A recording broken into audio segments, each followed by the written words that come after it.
And he talked a little bit about it in the book, but we got into some more depth when we got together and did the podcast interview. And I wanted in the I just really wanted to get to know him better, right? So I reach out to him and we actually had to reschedule a couple of times, which was no big deal.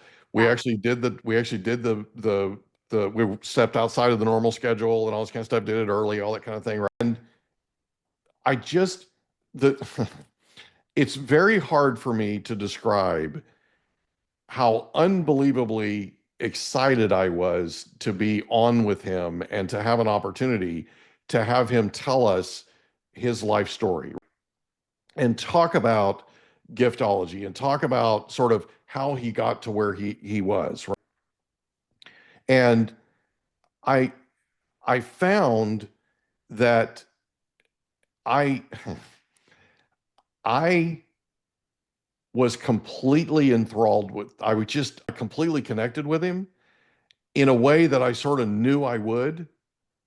But I walked away thinking, I want to be this guy's friend forever.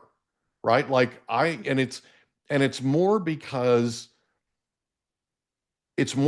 of his heart. It's more because of what he cared about.